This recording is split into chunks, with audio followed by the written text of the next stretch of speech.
สบายดีมื้อนี้เขาจะมาแนะนำเกี่ยวกับระบบกดเกณฑ์ปฏิเสธเนาะวันนี้พวกเขาจะเข้าเรื่องระบบหลังบ้านก่อนเนาะปัจจุบันนี้ขออนุญาตที่จะใช้โลเมนของเพิ่นเนาะปัจจุบันนี้เป็นยังบ่ได้เสร็จการเนาะเขาจะมากดให้ได้1แม่นเขาจะมาเช็คคืนตัวนี้เนาะกดเกณฑ์ปฏิเสธอาจจะบ่ได้มีหยังหลายกดแก้ไขเบิ่งว่ามันถูกต้องตามที่บ่เนาะกดเข้าไปนี้ปัจจุบันนี้เป็น0แต่ว่าตัวนี้เพิ่นเสร็จการถูกแล้วตัวนี้เนาะถือว่าถูกต้องแล้วเนี่ยนะติ๊กเข้าตัวนี้แม่นละติ๊กเข้าตัวนี้ถูกแล้วหลังจากนั้นเขาจะมาเบิ่งคืนเนาะว่าตัวนี้มันถูกต้องบ่เนาะแล้วเขาสิเพิ่งกดเบิ่งตัวนี้แล้วหลังจากนั้นก็จะมาบันทึกเนาะที่บันทึกเพิ่งมันจะถามรายละเอียดแล้วมันก็บันทึกไปแล้วจะมาอันนี้มันเขาจะมาเข้าตัวโดเมนตัวทดลองของพวกเขานี้มันจะคือกันบ่เนาะอันนี้เป็นโดเมนตัวทดลองของพวกเขาเนาะเขาจะเปิดคู่กันไปเลยกดแก้ไขแล้วมากดเบิ่งกดเขียนปฏิเสธตัวนี้มันจะมีตัวกดเขียนปฏิเสธตัวนี้มันจะมี2-3อัน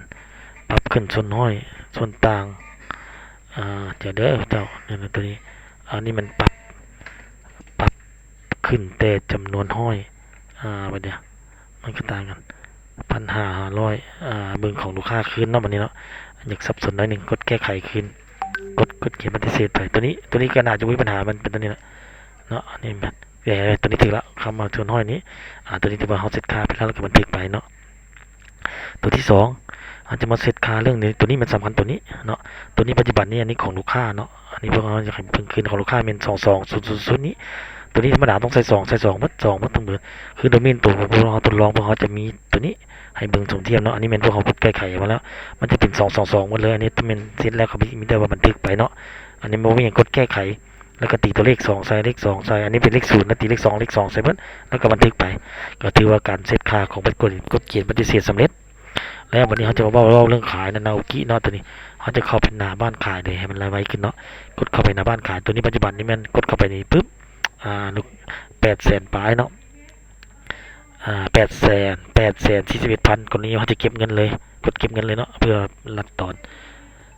เก็บเงินเก็บเงินไปใช้เวลาเก็บเงินมาละเนาะปัจจุบันนี้แม่มันตกอยู่841,000คนนี้มันมีค่าบริการเนาะสมมติว่าเก็บค่าบริการบัตรรูดมันจะเป็น25,300เศษกดเขียนตัวนี้มันก็จะปัดขึ้นเป็น23,000นี้แต่ตัวจริงเงินมันเป็นตัวนี้เนาะตัวปัดขึ้นเป็นตัวนี้23,500มัน500แล้วหลังจากนั้นแล้วเขามาติ๊กเข้ามาอากรบวกอาการเพิ่มมันก็จะปัดขึ้นได้เลยเนาะตัวนี้ถ้ามาเก็บคู่กันไปเลยกดตัวนี้ออกไปเนาะอันนี้มันจะเป็น500เพราะมันเป็นส่วนต่าง10%ออกก่อนบวกตัวนี้เข้าไปอีกมันจะเป็นส่วนต่างตัวนี้ที่เราไปเซตค่าตัวนี้คืนมันจะเป็นอยู่900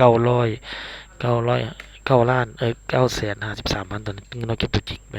เอาหับเงินไปแล้วมันก็จะเป็นตัวนี้เลยตัวเลขมวลปัดกันไปเลย